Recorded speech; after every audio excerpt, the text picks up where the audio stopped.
if we're trying to like court a good woman, right? Again, I'm not talking about like the hoes who is there for a meal because they homeless, homosexuals, hungry bitches, right? Yeah. No, just good women are probably not gonna go for like a man who see, and that's the problem.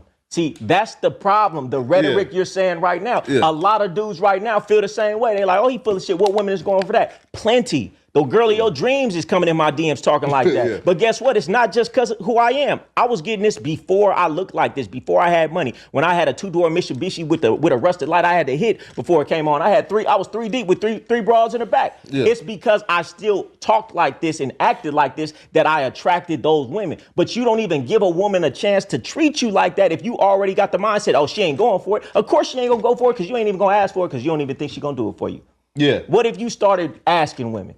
What if you started asking, hey, listen, you want to go out? Hey, you going to pay for it? And just to see what she say, you'll be surprised. Just like a lot of dudes, they be cheating on their women, doing this, doing that. Man, you'd be surprised how many women would be into letting you have another woman if you told her that's what it was. But instead of sneaking around, see, dudes don't even give a woman a chance to do what they want to do. That's what I'm all about, being you and being what you want. And, the woman going to accept it.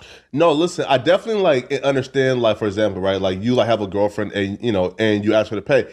But you think that it is appropriate to approach a chick, ask to take her out, and then ask her to pay? No, of course not, because you approached her. And I'm not saying there's anything wrong with taking a woman out to eat. Of course. But at least have it be reciprocal. If I take you out this time, the next time we go out, she should pay. Okay. It should be a balanced relationship. I'm not saying, if I'm going to pursue this woman, of course, then guess what? I asked her out. That's bad manners for me to ask you out and then tell you to pay. That's what women do. I have manners. You get what I'm saying? What I'm saying is this. If there's a woman out there who's on your line and y'all talking and she says she wants to take it further, she wants to go on a date, then she should pay. That's proper etiquette. You're the one who wants to take this further. I didn't ask you on a date. You want to get to know me more. So shouldn't you make the initiative and pay? Yeah, right. I want to go to Sweeney because Sweeney ain't spoken in a while. Go ahead, Sweeney. God damn. All right. I really don't have much to say on exactly what he said per se. I think a lot of y'all done pretty much beat that horse dead. Yes, you do, Sweeney, because you told us a year ago that that your wife invested in you when y'all first connected. No, fair. Before barber school and all that, you didn't have 2 nickels to rub together, but she somehow invested it. So give us the story on that. Well, no, it ain't even that. Because I was gonna say, if I had to speak on anything, for instance, like she's been in my corner with me trying to get custody of my son. You know what I mean? Like she done talked to the Lord. She's trying to get him here. She's talking about all the things that she's about to do when he gets down here to make sure that he has a better thing going on down here. Can you honestly, like, that's not something you can ask of every woman to be like, now granted, I am a stepfather, so there might be that's the reciprocation there. So, her understanding that, okay, he's willing to do this for me, I'm willing to do this for him. And she's going to bat for me strong. She's going to bat for me stronger than, whatever. But then you are for yourself. You say it. She working harder than you are. No. Ain't nobody working harder than me to get my son. Ain't nobody working harder than me to get my son. But no, what I wanted to talk about really was, how did we get here?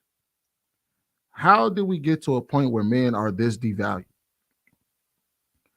And I always think of it like this: when all you have to do is sit back and make demands, and your value is predicated on the demands you make, not off the ones that are met, you get a topsy-turvy world. And what we noticed in society is that a lot of women can make demands and they're consistently told that they're valued based on the demands that they make. Well, I want this man to do this and I demand this from this guy. And everybody say, you go, sis. That's how you do it. That make you the top of you the upper echelon of women because this is your value and you know your worth. But if you never get it, are you really that? And that's how we got here. This is why when we talk about hypergamy, it never makes sense to me in modern day society, because hypergamy requires you to at least have the option. They got to be there. You can't be hypergamous and ain't nobody there to provide it to you. Now, if, like, for instance, We can say a woman is hypergamous if she got me, Trev, fucking Marcus, all of us on this panel lined up and we all want her. Now she can pick and choose the highest of all of us. But you can't be hypergamous if the only person that exists is the person in your head. That makes no sense. That just means you just got lofty expectations with no results. And that's how we got to the point where women are overinflated in value and men are devalued, because women have it in their mind and society has it in their mind that a woman's demands is just as valuable as the results that she gets. I'm in full agreement. Marcus, he just echoed the sentiments that I wanted to say right there. And it's not too hard if you're discerning with who your company is and what type of woman you need to be around. Marcus said something very important. We all had our share of sexual encounters and intimacies, learning the nuances of what we want and what we require in our lives. Now, changing the dynamic of coming into a room and making women find intrigue with your intelligence, how you treat them, reintroduce chivalry, which is something far gone today that most don't establish, pleases and thank yous, the considerations, and then leave them with that. The goal of a man and your value is to have a woman miss you in your absence, even if she's with you or not. That shows how important you are when you step into a room.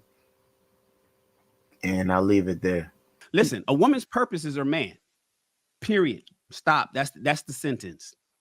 Her purpose is her man. Now, women can have goals. I tell the people all the time, you can have goals, but goals is not the same as purpose. Goals is a point at which one person wishes to achieve a certain thing. Goals is more linear. You know, I want to get my degree. You know, I want to become I want to become an attorney. I want to become a nurse. It's a straight line, but purpose is the reason somebody aims to achieve that goal. So the value of a woman, if her purpose is her man, her value is tethered to the man in which she was chosen by. She's tethered to her children, and she's tethered to the man that she's married to. Now, some people say, well, you know, all women can be valuable. Well, it depends on the man that picked her. It depends on the man that she's connected to. So women are instead quality and in demand. Women are in demand. And so what the brother was saying was, listen, if you got somebody, and I think I talked to you guys about this in the back chat. If you are in a situation or in a relationship with somebody and you can do things that your woman can't, if there's certain things in your household, in your covering, in your enterprise that you can do that she can't do, but there's not much that she can do that you can't, don't talk to me about who's valuable or who's not. Don't talk to me about who's the prize. Don't talk to me about who's more important in whatnot. There's an order of things. And so I just want to be clear, if a woman's purpose on this planet is to bear fruit and to create children, and her purpose is to be of value to her man, his helpmate, you know, his rib, as they biblically say, then he is the valuable one, because he's the one that's providing and protecting and problem solving and procreating with her and doing all those things out in the world to protect that family. And she is connected to a man who has that value that everybody is trying to achieve. Now, what kind of woman is she? Well, hopefully she's an amazing ass woman. Hopefully the quality of this woman is so mind blowing. Hopefully the things that she's doing for him is so great that he would never want her to be with anybody else. but her value is going to be connected directly to him. And if she doesn't have any connections outside of him, I'm with the brother in the video.